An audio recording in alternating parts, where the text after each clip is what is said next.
Muli tayo po ay tumayo, buksan po natin ang ating po mga Bible sa 1 Corinthians, isang talata na lamang po ang ating pong basahin at very familiar verse po.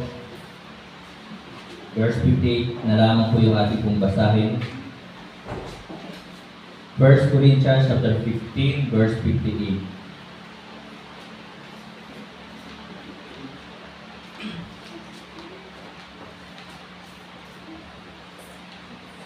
Nakita na po ba isang malakas na siya, amen? Amen. Okay, ready? Read. Therefore, my beloved brethren, be steadfast, unmovable, always abounding in the work of the Lord, for as much as you know that your labor is not in vain in the Lord. Tayo po lahat ay umupo, pumikit, tayo po manalangin. Ama namin Diyos sa langit, kami po ay lubos na nagpapasalamat sa inyo pong kabutihan at katapatan sa aming pong mga buhay. Salamat po, Panginoon, sa pribilehyo na makapaglingkod po sa inyo, magamit sa inyo pong gawain.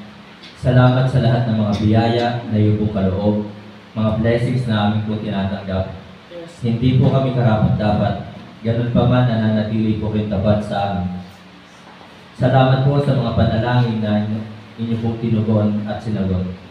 Salamat sa mga kapatiran na nandito po ngayon.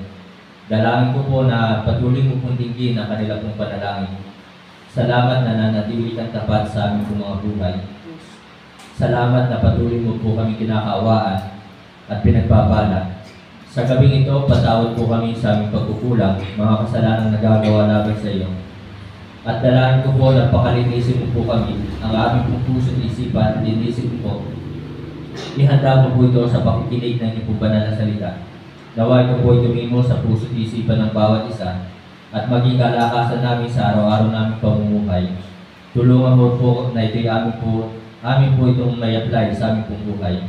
Banal na Espiritu, pakapuspusin mo po kami, pangunahan sa lahat ng aming gagawin. Dalangin ko po na kayo po siya maghari sa aming pong mga buhay. Ang buhay na ito ay inyong pong kaloob, ang buhay na ito ay sa inyo. Naway ito'y po'y patuloy na magamit sa inyong pong kaluwalhatian. Patuloy mo pong pagpalain ng bayan ng mataas na kahoy at pangunahan ang mga manunungkulan po dito. Patuloy na sila po'y samahan at gabayan, pagkalooban ng kalakasan at kalusugan, knowledge at wisdom. Ito po'y aking dalangin na may pasasalamat sa pangalan po ng aming Panginoon Jesus. Amen. Isang mapagpalang gabi po sa ating lahat, mga kapatid, mga minamahal. Ito pong 1 Corinthians and 2 Corinthians. Sulat po ito ni Apostol Pablo sa mga taga-Corinto. At ito po, ang Corinthians na ito ay isang mayamang lugar. At ito po ay sentro ng kalakalan. At alam niyo po, ito pong mga taga-Corinthians, ito pong mga believers po dito sa Corinto, sila po ay karnal. At yan po ang katotohanan na talagang ang mga mananampalataya ay meron pong carnal Christian at meron po talagang spiritual Christian. Ang carnal Christian, ito po yung mga believers na talagang hindi pa rin matalikuran ang kanilang mga makamundong pamumuhay. Yun po ang carnal. So sabi po dito sa 1 Corinthians chapter 3, inyong pong tingnan ang inyong Bible, sa verse 1, 3, and 4. Sabi po ng verse 1, And I, brethren, could not speak unto you as unto spiritual, but as unto carnal, even as unto babes in Christ. So yan po ang pamumuhay. Yan po yung uri ng mga Kristiyano doon po sa Corinthians. Verse 3, For ye are yet carnal, for whereas there is among you envying and strife and divisions, are ye not carnal, and will and walk as men? Verse 4, For while one saith, I am of Paul, and another, I am of Apollos, are ye not carnal?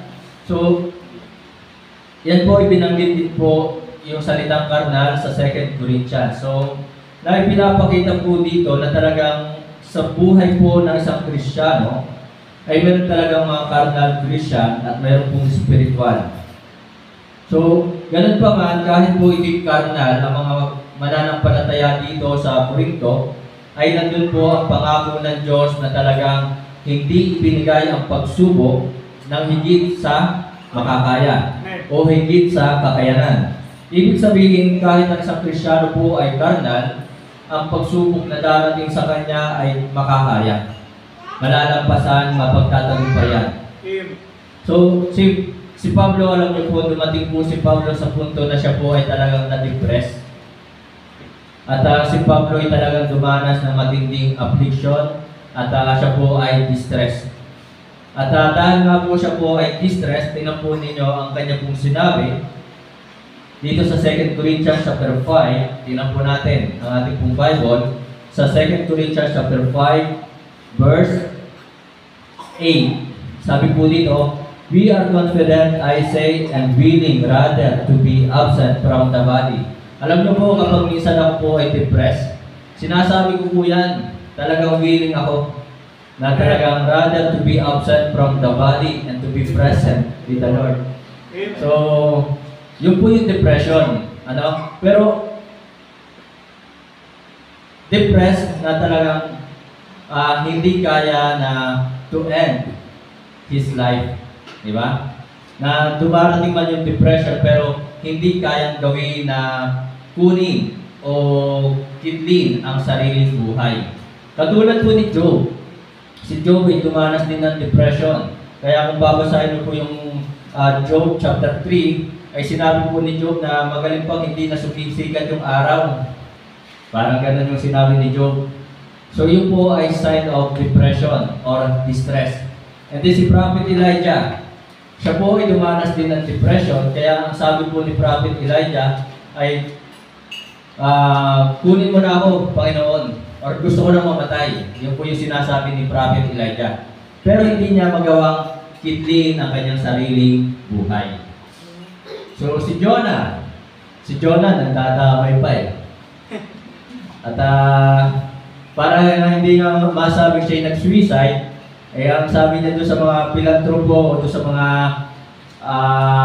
nandun sa barko na kasama niya sa isang bangka, ay ang sabi niya, ihagis niyo ako sa dagat.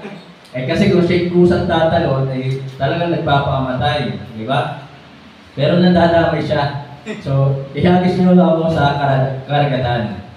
So, yun po ay sign of depression. So, ganun pa man, ay hindi po nila nagawa na talagang kidlin o kunin ang kanilang sariling buhay. So, ngayon pong gabi, mga kapatid, mga minamahal, balikan po natin itong 1 Corinthians 15:58. Sabi po dito, "Therefore, my beloved brethren, be steadfast." Ito po yung talagang conclusion na, di ba?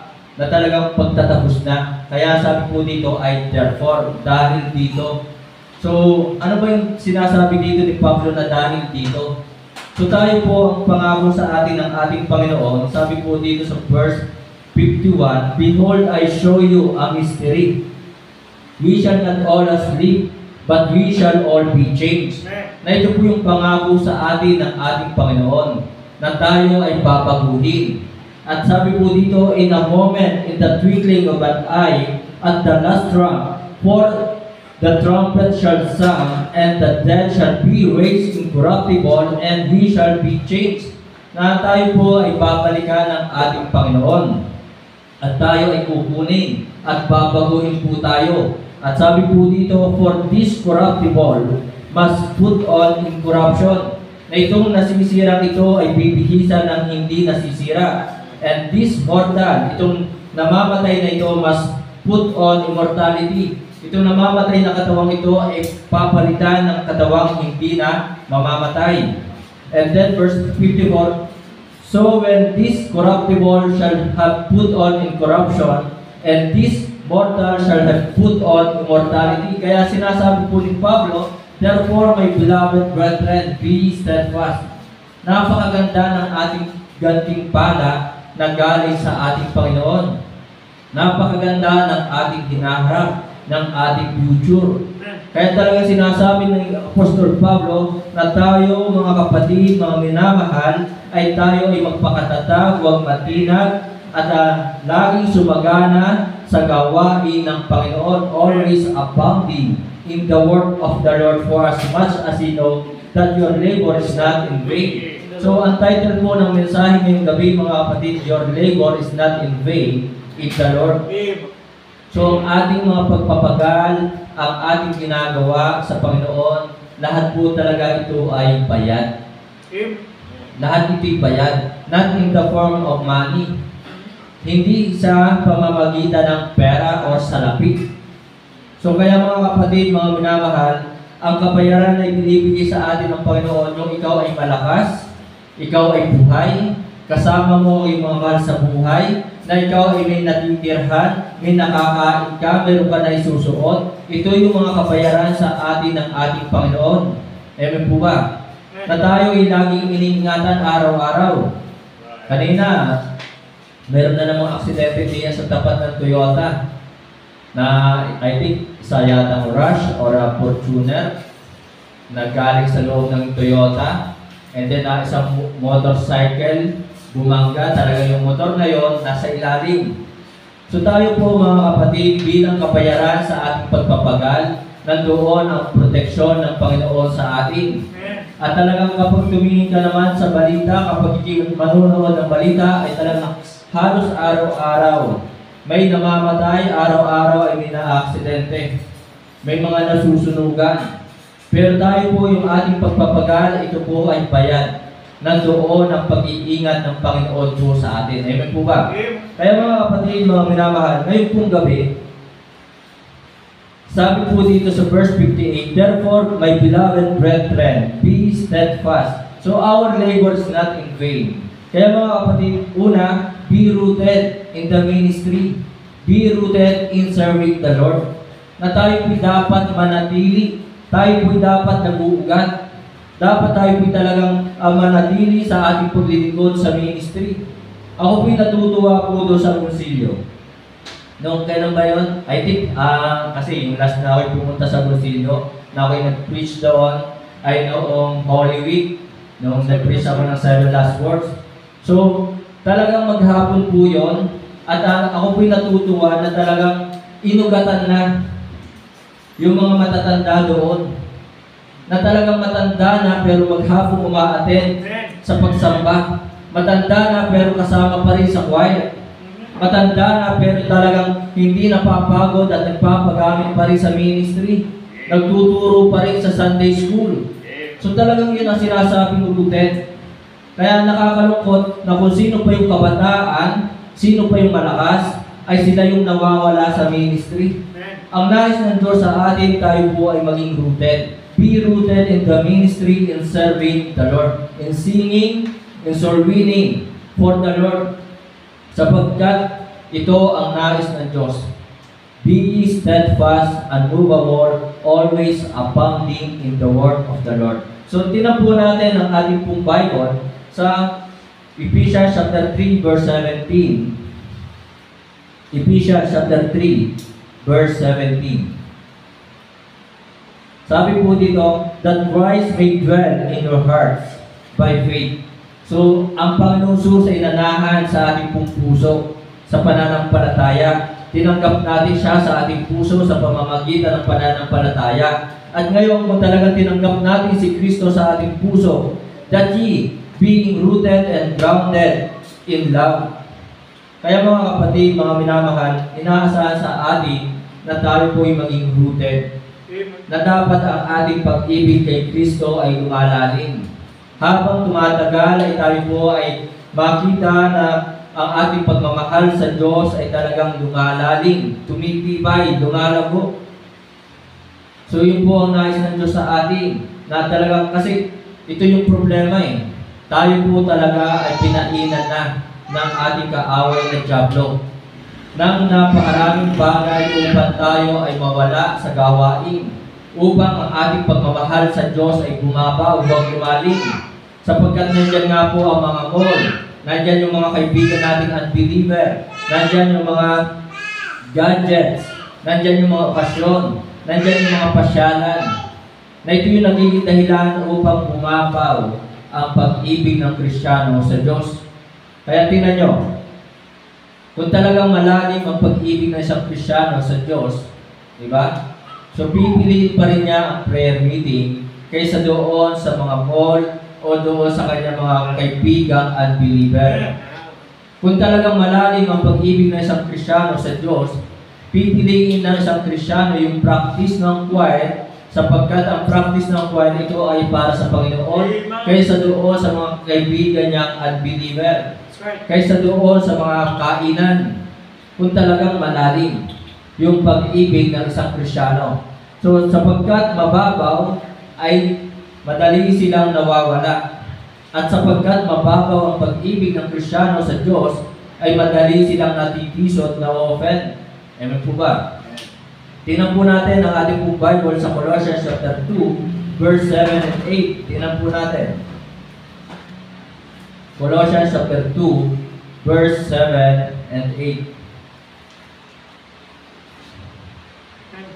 Verse 7, rooted and built up in Him, and established in the faith, as ye have been taught, abounding therein with thanksgiving.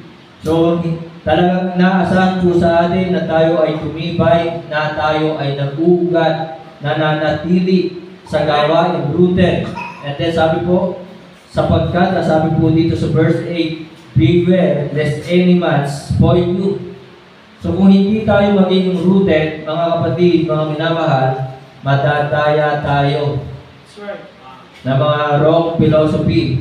Sabi po dito, spoil you through philosophy and vain deceit after the tradition of men, and not, sabi po dito, after Christ.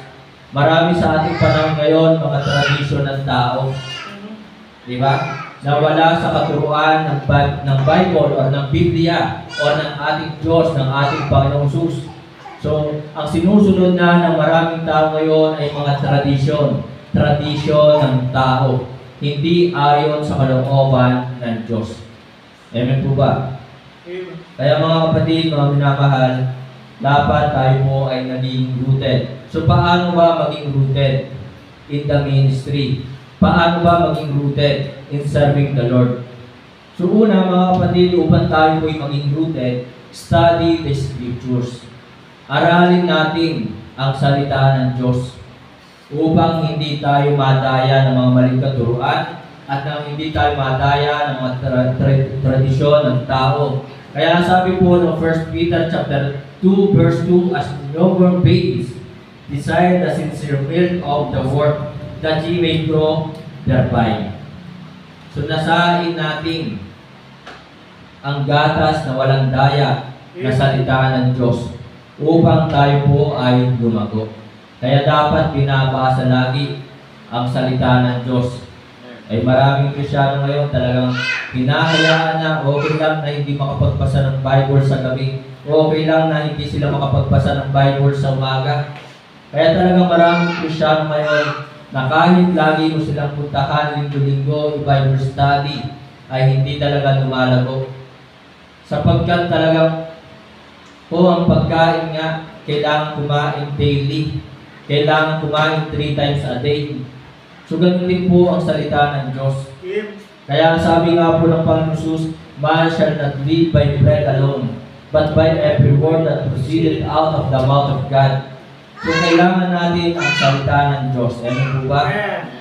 So we need to study. At sabi nga ng 2 Timothy chapter 2 verse 15, study to show thyself approved unto God, a workman that needed not to be ashamed, rightly dividing the word of truth. So tayo po ay talagang mag-aral. Kaya tayo binigyan ng Bible. Binigyan tayo ng Bible, nasa sa atin ang Bible. So hindi tayo yung spoon feeding. Kasi yung iba spoon feeding, nakakagulat nga eh. Kung sino ba yung spoon feeding, napakatibay. Di ba? Ay tayo, nasa sa atin na yung Bible. Ay tayo yung hindi malago, tayo yung hindi matibay. So yun po, na we need to study the Scriptures, stay away from unfruitful works of darkness, upang tayo po ay lumagot, tumibay. Sabi po ng Ephesians chapter 5 verse 11. Tingnan po natin ang ating pong Bible sa Ephesians chapter 5 verse 11.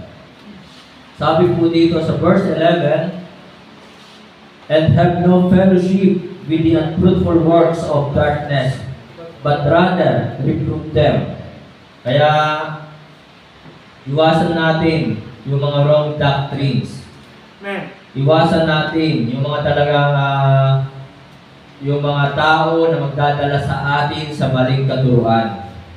Kaya nga ang payo sa akin ni Pastor Sosa, Brad, kung ikaw ay kukuning ninong sa binyag, so ang sagot mo na lamang sa taong ito ay hindi mo naman tinatanggihan ang pagiging ninong. At salamat nga na kinukuha mo ako bilang pangalawang magulang ng iyong anak. Salamat. Pero hahabol na lang ako sa reception. Diba? At iharap mo na lamang ako ng proxy. So yun po ang itinuro sa akin ni Pastor Sosa. Kasi alam naman po natin kapag yung mga ninong sa binyag, so iwasan po natin na talagang sabi po dito, and have no fellowship with the unfruitful works of darkness. So yun po ang nais ng Diyos sa atin. Kasi kung lagi tayo makikisama sa kanila, di ba? So ito po ay magiging hadlang upang hindi po tayo maging rooted. At ito po ay magiging katikisuran ng ating mga kapatiran. Maraming mga kapatid natin na hindi malago pa sa pananampalataya ang matitisod. Ay, okay lang pala yun. Diba? Si Pastor nga ay nandun eh. Diba? So yun po ang sasabihin nila sa atin.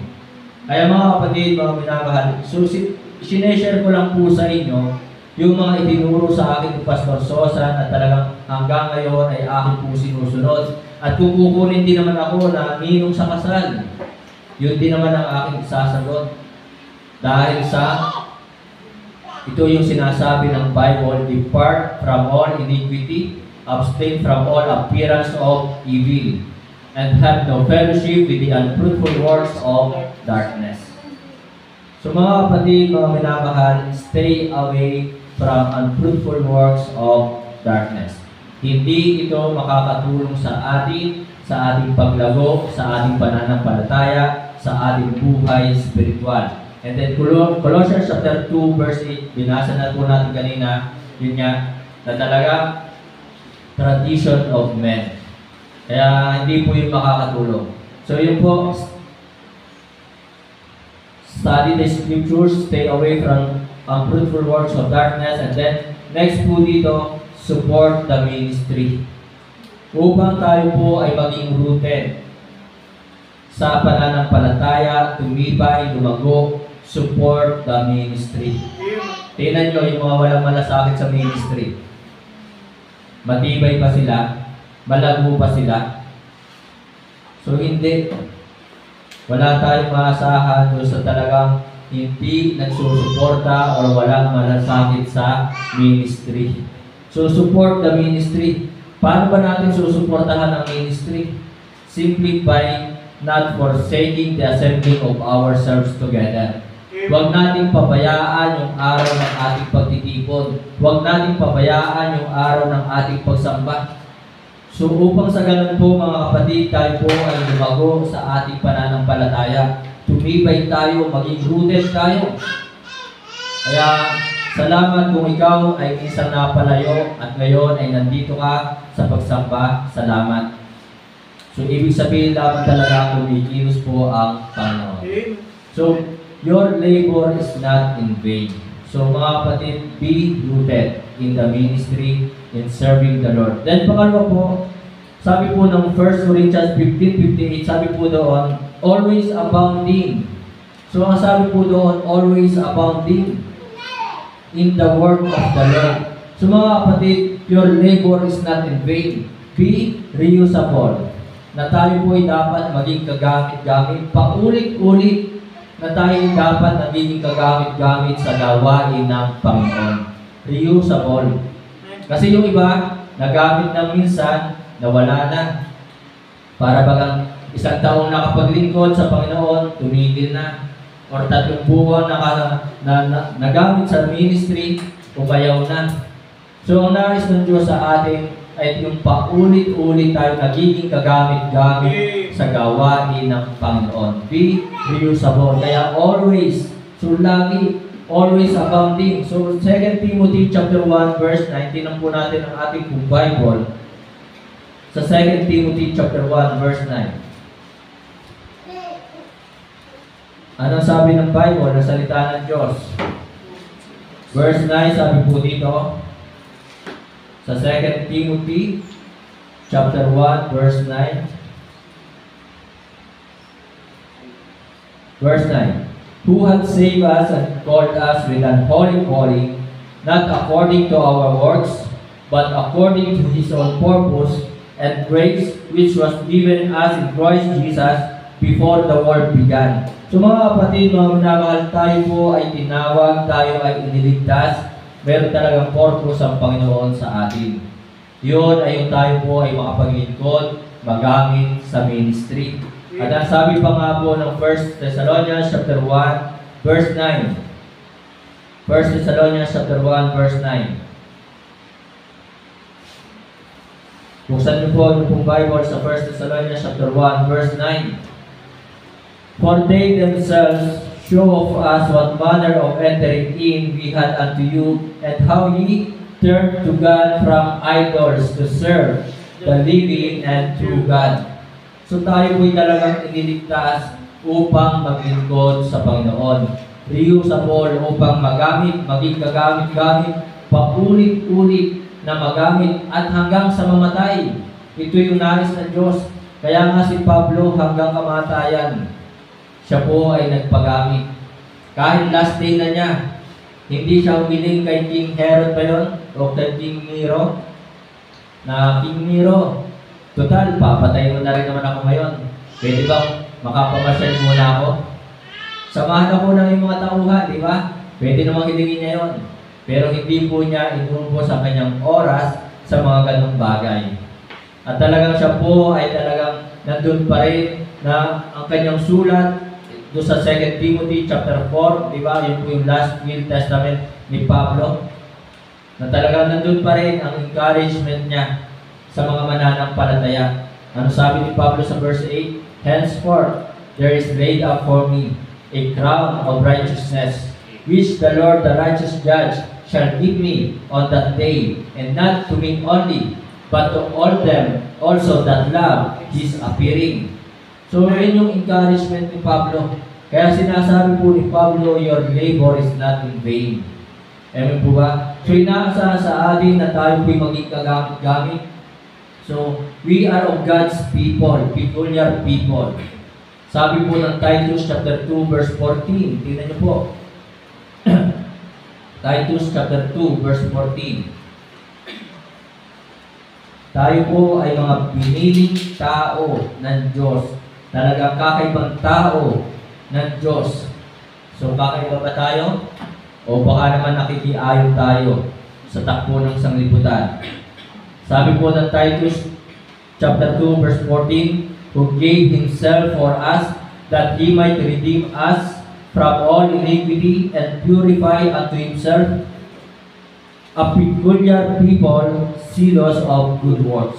Kaya talagang dapat tayo po ay reusable, maging kagamit-gamit. We are of God's peculiar people. At hindi lamang po tayo peculiar people, we are of God's property. Tayo po ay pag-aari ng Diyos. Sabi po ng 1 Corinthians chapter 6, verse 19 and 20. Kaya tayo po hindi po dapat magamit ng mundong ito. Hindi tayo dapat magamit ng ating kaaway na dyablo. Amen po ba? So 1 Corinthians chapter 6, verse 19 and 20, ang sabi po dito, what? Know ye not that your body is the temple of the Holy Ghost, which is in you, which ye have of God, and ye are not your own. Hindi tayo sa ating sarili. Ang katawang ito hindi atin. For ye are bought with a price. Tayo po ay pinili ng dugo ng Panginoon Jesus. Therefore, glorify God in your body and in your spirit, which are God's. So, kaya inaasahan po sa atin na tayo po'y maging kagamit-gamit, reusable in the ministry, in serving. We are God's property. Tayo po ay pag-aari ng Diyos. Hindi po natin pag-aari ang katawang ito, hindi po natin pag-aari ang buhay na ito. And then, we are of God's steward. Tayo po ay mga katiwala ng Diyos. Ang sabi po ng 1 Corinthians chapter 4, verse 2, Moreover, it is required in stewards that a man be found faithful. Tayo po'y mga katiwala, kaya dapat tayo po'y kagamit-gamit sa ministry ng Panginoon. At 1 Corinthians chapter 3 verse 9, but, sabi po dito, for we are laborers together with God. Tayo po yung mga manggagawa ng Diyos, nakasama ng Diyos. Ye are God's husbandry, ye are God's building. Kaya mga kapatid, mga minamahal, your labor is not in vain. Be reusable. Na tayo po inaasahan na maging kagamit-gamit sa gawain ng Panginoon. Next. And last, sabi po ng 58 again, always abounding in the work of the Lord. So mga kapatid, ipinagkatiwala sa atin ang gawain. Kaya be reliable. Maging katiwala talaga tayo, hindi yung katiwaldas. Diba? Yung tayo talagang mapagkatiwalaan ng ministry. Kaya nandun po lagi sa aking prayer na Panginoon, salamat. Hindi man karapat-dapat, pero pinagkatiwalaan mo ng ministry. Ako'y nagpapasalamat sa Panginoon, pinagkatiwalaan ng ministry. Amen po ba? Ito po ay sa Panginoon, hindi po akin. Kaya, ngayon po, sasabihin ko po sa inyo, di ba, last Sunday, si Sister Rhea ay nagbigay ng 500 para sa ating anniversary. Yun po, kahit tanungin niyo po si Brother June, dineposit ko na po kanina yung halagang 500. Kaya yung laman ng ATM po ay 2,500 na. 2,500. Ang 1,000 para sa camp at 1,500 para sa anniversary. Kala ko nga atin ngayon si Brother June. So, kasi nagtanong na, Pastor, ano bang oras na yung prayer meeting? Ngayon yung prayer meeting nyo, di ba? So, yun. So, kaya akala ko ay atin. So yun po, na kahit tanong niyo po si Brother June, nakadeposit na po ang 500 na binigay. So, and then, dito po mayroon po tayong record, financial record sa ating mga pumapasok na tithes and offering. Nandyan lamang po yan. Kung gusto niyo pong buksan, pwede niyo pong hingin kay Sister Joselle yung ating record. Pwede niyo po siyang tanungin. Nandiyan po si Brother Edwin. So, naka-record kung saan po napupunta yung tithes and offering. Kung hindi ko man po nire-report po dito, nandito po ako sa inyong harapan, ini-announce ko sa inyo, pwede nyo pong tingnan kung saan po napupunta ang inyong pong tithes and offering. So, nais ko lamang po na talagang ayaw ko po na ako inyong pagdududahan. At kaya kung sinasabi ko po na talagang minsan ay talagang deficit, tunay po yun. Kaya yun lang po tingnan ang record po natin. And then, tayo po'y pinagkatiwalaan ng ministry. So ako po'y pinagkatiwalaan ng Panginoon ng ministry. Talagang araw-araw po akong lumalabas. Hindi ako talaga sasabihin yung nandun lang ako sa apartment, natutulog. So hindi po. Na araw-araw po, kahit wala akong kasama, ay nagsusulbining. Katulad po kahapon. Nagpunta po ako ng Pupuyan, nagsulbining. At salamat na talagang meron po napahaginan. At kahit gabi na po, kagabi, nandun ako sa tapat ng Alphamart, may bumati sa akin, Pastor! Ba? Sino kayo ito? Ang hirap talaga ng gwapo. Joke. Hindi. So, sa dami ng aking napahaginan ng Word of God, ng salvation, ang iba talaga hindi ko nakilala. Ang iba talagang kilala pa ako. Katulad ng isang araw, nandun ako sa Rosilio, may dumating. Binati ako, Pastor, magandang hapon po. Ha? Kilala mo ba ako? Sino ka ba? Sabi ko, Pastor, ako po taga-Kalaka. Yun. So, naalala ko na minsan nga pala ako nagturo sa Rusi, Kalaka. So, yung kahapon po, kagabi, isang binata, so, bawi na siya ng kanilang bahay. Sabi ko, Brad, ano bang pangalan mo? So, Raven po, pauwi ka na ba? Ihatid na kita. Sabi niya, huwag na po, Pastor, huwag na po, diretsong sakay naman. Sabi ko, ayos ka rin ano, huwag na, pero sumakay ka. Sabi ko, gano'n. Pero sumakay siya, inihatid ko siya. Tapos sabi ko, Brad, hindi ko na matandaan, saan ba kita naturuan? Saan ba ako nakapagturo sa iyo? Ay, doon po kina Bilyar, kasama po din na Raymart. Yun ba? O, saan pa ba uwi?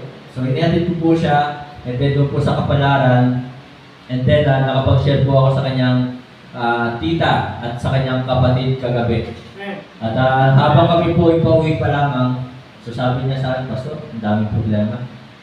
Pero ganun pa man, tuloy lang. Siya po yung nagsabi mismo sa akin na hindi ako nagtatanong sa kanya, may problema ba? So yun, habang kami po yung papunta sa kanila, and then nandun ako sa kanila, so talagang mabigat yung pinagdadaanan niya. Pero ganun pa man, sabihin natin unbeliever pa, pero lumalaban. Kaya mga kapatid, mga minamahal, na ako po, dahil nga pinagkatiwalaan ng Panginoon ng gawain, hindi po ako tumatambay lamang kung saan-saan. Ako po'y talagang hindi tumatambay doon sa apartment. So, lagi akong lumalabas sapagkat alam ko, meron po akong mapapala kung ako po ay lalabas. Katulad na lamang po niyan, sa aking paglabas na nakita ko ni Brother Andrew, ay nagpe-pray kung saan church pupunta. Ay nakita ko sa daan. So yun po, kaya talagang ayaw kong manatili sa apartment or halimbawa, dito lamang sa bahay sa bahan, ayaw kong tumambay. So mga kapatid, mga minamahal, na talagang nais ko po ay makapagbahagi lagi ng salita ng Diyos. At minsan ko na po nasabi sa inyo, na ako po ay talaga nang hihina kapag hindi ako nakakapag-Bible study, nang hihina ako kapag wala akong nasisira ng salvation. So mga kapatid, na talagang nalulungkot ako na kapag ang aking araw ay nauubos lamang sa walang kwentang bagay. So mga kapatid, tayo po'y pinagkatiwalaan, being reliable in the ministry. So tayo po ngayon ay nasa ministry, kaya dapat tayo po, sabi po ng 1 Corinthians 16:15, tinan po natin ang ating pong Bible. Sa 1 Corinthians chapter 16, verse 15. Nakita niyo na ba? Say amen? Amen.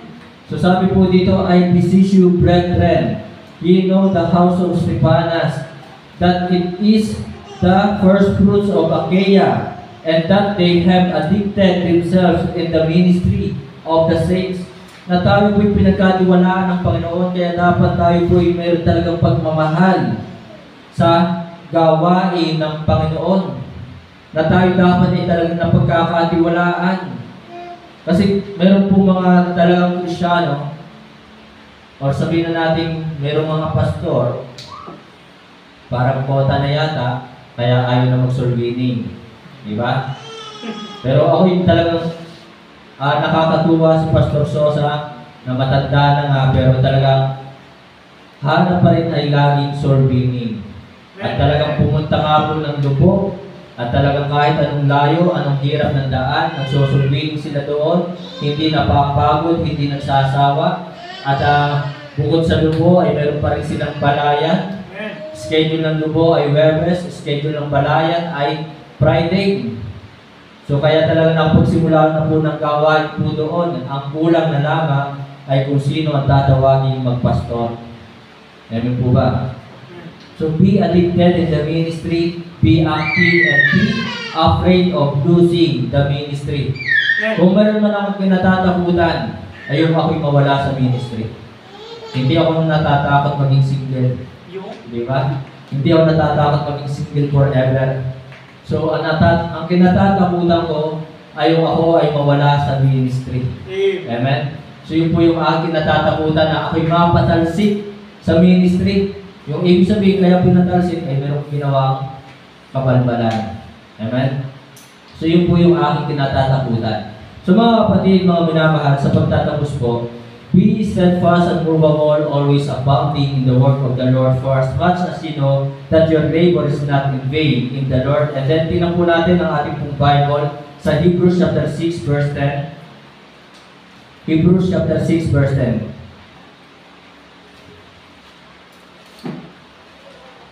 Sabi po ng mga talata ng salita ng Diyos, sabi po dito, for God is not unrighteous to forget your work and labor of love, which ye have shown toward His name, and that ye have ministered to the saints and do minister.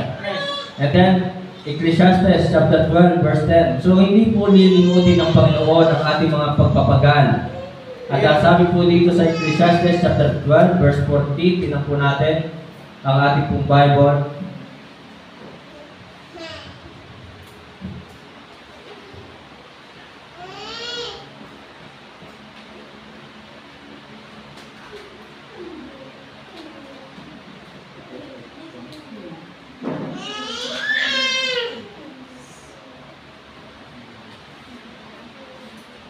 Ecclesiastes chapter 12 verse 14.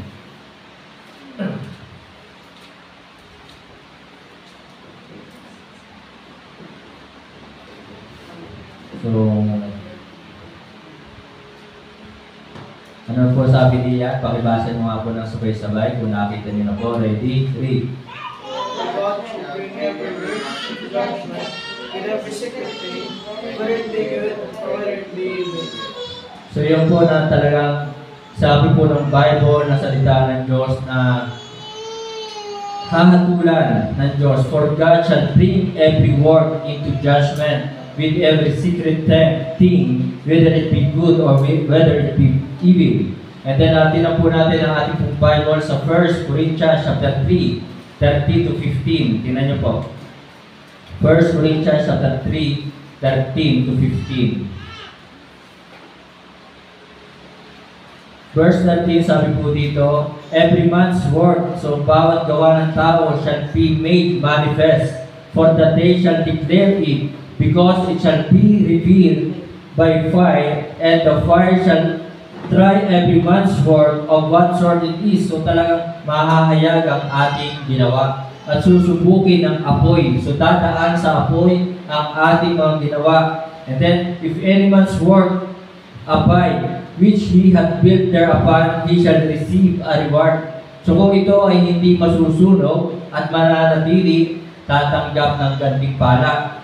15. If any man's work shall be burned, kung masunog ang gawa ng isang tao, he shall suffer loss, but he himself shall be saved, yet so as by fire.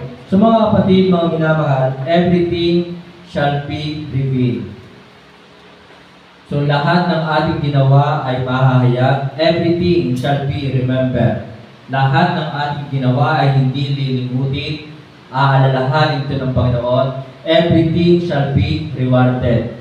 Lahat ng ating ginawa, kung ito po ay for the glory of the Lord, kung ito ay para sa Panginoon, hindi para itaas ang ating sarili, it will be rewarded. Pagpapalain o gagantihan. At mga kapatid, mga minamahal, sa pagtatapos po, alam niyo po si Pablo, kanina nasabi ko po sa inyo, dumanas po siya ng talagang depression. Siya po ay dumanas ng distress. 2 Corinthians chapter 12, tingnan niyo po ng Bible sa verse 9 and 10. 1 Corinthians chapter 12, verse 9 and 10. And he said unto me, my grace is sufficient for thee, for my strength is made perfect in weakness. Most gladly, therefore, will I rather glory in my infirmities, that the power of Christ may rest upon me. Verse 10, therefore I take pleasure in infirmities, in reproaches, in necessities, in persecutions, in distresses, for Christ's sake. For when I am weak, then I strong. So dumanas po siya ng matinding torture, matinding distress. Ganun pa man, sa buhay po ng Pablo, despite of this persecution, despite of depression or distress, he chose to be rooted, he chose to be reusable, he chose to be reliable in the ministry in serving the Lord. 2 Timothy chapter 3 verse 11 plus na 3:11, sabi nga po dito, persecutions, afflictions, which came unto me at Antioch, at Iconium, at Lystra. Kahit saan siya pumunta, may persecution. Kahit saan siya pumunta, mayroon siyang depression. Diba? Mayroon siyang distress. Pero ganun pa man, pinili niya na maging kagamit-gamit sa gawain ng Panginoon. At pinili niya na talaga siya manatili. At siya po ay talagang mapagkatiwalaan. Kaya mga kapatid, mga minamahal, sa buhay natin, maraming pagsubok. Sa buhay natin, may mga persecution, depressions. tuloy lang po. Tayo po'y tumayo at tayo po'y manalangin. Dakilang Diyos na makapangyarihan sa lahat. Salamat sa inyo pong banal na salita na aming pong napag-aralan. Salamat po Ama na patuloy mo po kami binibigyan ng kalakasan, kaaliwan. Maraming pagsubok, maraming problema. Ganun pa man, salamat na patuloy mo po kami binibigyan ng biyaya. At sinabi mo nga po na your grace is sufficient. Na talagang ang biyaya mo po sa amin ay sapat. Sa oras na kami po'y nanghihina, ang biyaya mo'y sapat na nagbibigay sa amin ng kalakasan. Salamat po sa buhay ng mga kapatiran na nandirito ngayon. Pagpalain mo po ang kanilang pong buhay, patuloy mo pong tingin ang kanilang panalangin, at dalangin ko po kagalingan ng mga kapatiran na mayroon pong karamdaman. At hipuin mo po sila ng iyong pong makapangyarihang kamay. Pagalingin mo po sila sa kanilang mga karamdaman. At sapagkat nais po nila na patuloy pa po silang maging kagamit-gamit sa inyong pong gawain, nais pa po nila na sila po ay makapaglingkod po sa inyo. Dalangin ko po aming Diyos, patuloy mo pong pagpalain na inyong pong gawain dito sa mataas na kahoy. Punuin mo po Ama itong inyong pong bahay-sambahan ng mga taong ligtas, baptize at naglilingkod po sa inyo. At dalangin po namin katagumpayan po ng revival at anniversary this coming July 13 and 20. At pagkaloob mo po Ama ang budget na kailangan, at dalangin po namin pag-iingat po sa mga dadalo. At salamat po Ama sa pribileyo na magamit sa inyong pong gawain at makapaglingkod po sa inyo. At dalangin ko po na Banal na Espiritu, puspusin mo po kami pangunahan sa lahat ng aming gagawin. Ito po ang aking samang dalangin, hinihingi namin pasasalamat sa pangalan po ng aming Panginoon Jesus. Amen.